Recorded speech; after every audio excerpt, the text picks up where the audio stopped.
Today we're going to turn this into this using Adobe After Effects. Common sense made simple.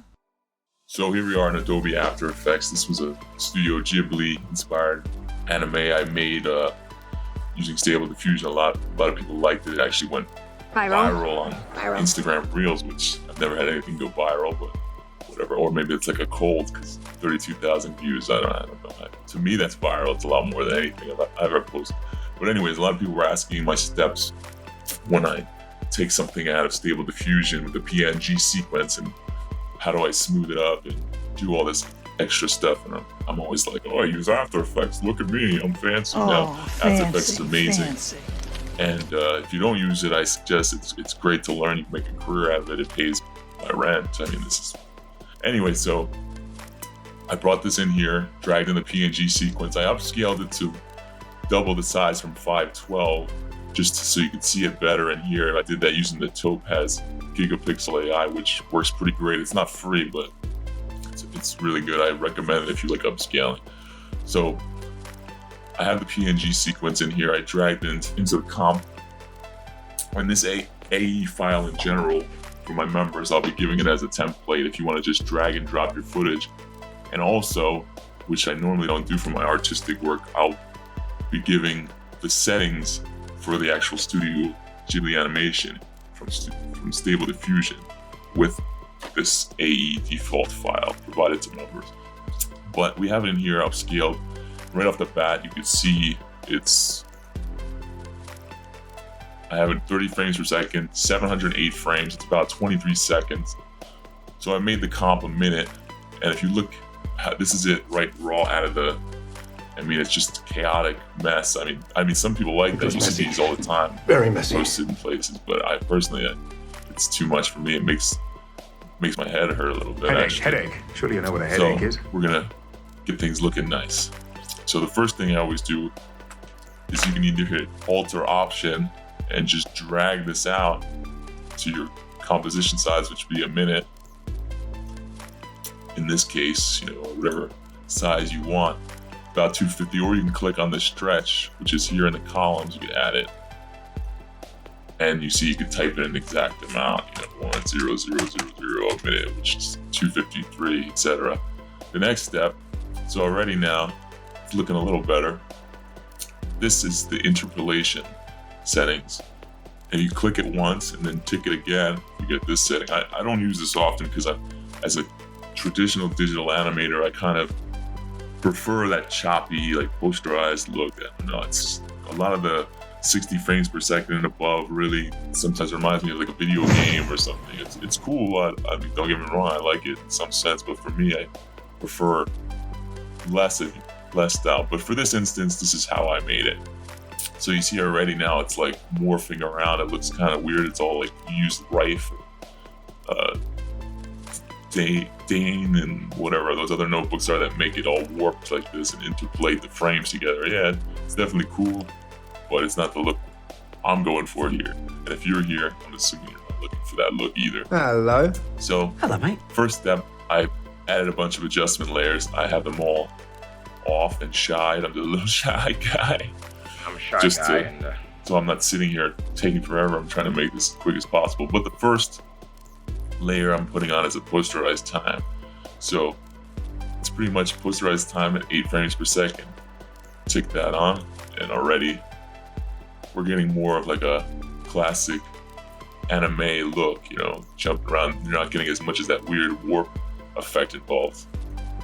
And then this is where particularly it's really your opinion. I left the default setting so you can see the comparison. I opened Creative under Lumetri Color, and I just changed a few things, but it all depends on your animation, what you're looking for. This color grading in general is it's an art form in itself, and it's a career, it's a job. So, this is where you really have to play around and adjust what you want. Like I said, for each individual animation, different curves. On the other hand, I did the classic, S-type curve, and that's how it looked before, but it's just the simple,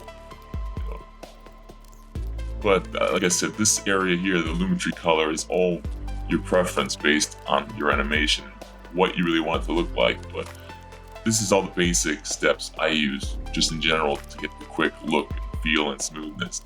And now the next step is just the vignette. The default vignette is 145. I changed it a little bit, nothing intense. That's without it. With it, just kind of vignette focuses more on the subject. And then finally, noise. I mean, you could, when I talk about all the settings in my tutorial earlier, my all settings tutorial, I mentioned when it comes to noise, strength, and all that, this is pretty much what it's adding in. And you see, I have it, the opacity lowered to 33, but see if it's all the way up, I don't know, it kind of helps blend everything together. And in my opinion, I like to use it in digital animation when we're working on motion graphics, motion design, whatever, all that type of thing. If you want things to just look a little more real, you just, I don't know, you add it in. It's just, I like it, I do it, but you don't want to go overboard either, then it's a little insane.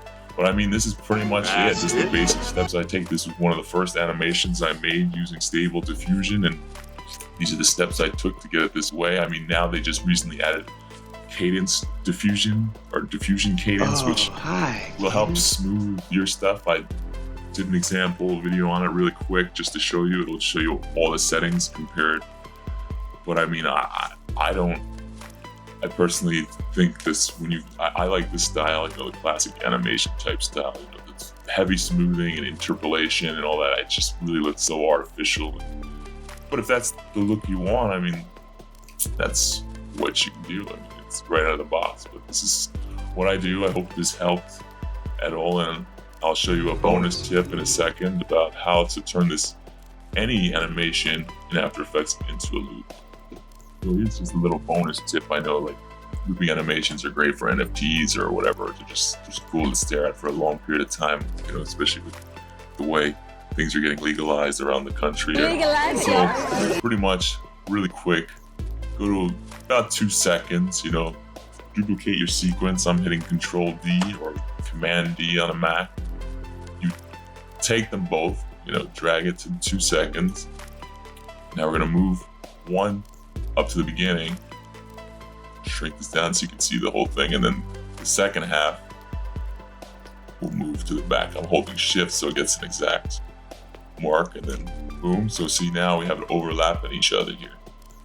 Close this in, go to this point, hit T on your keyboard for opacity, iced tea, Mr. T. I'm just aging myself at this point. So now we're going to tick on the stopwatch, and it'll make it 100%. Go to the beginning of the second one, bring it down to 0. There's no need to do anything with the keyframes, but watch the magic happen. Boom.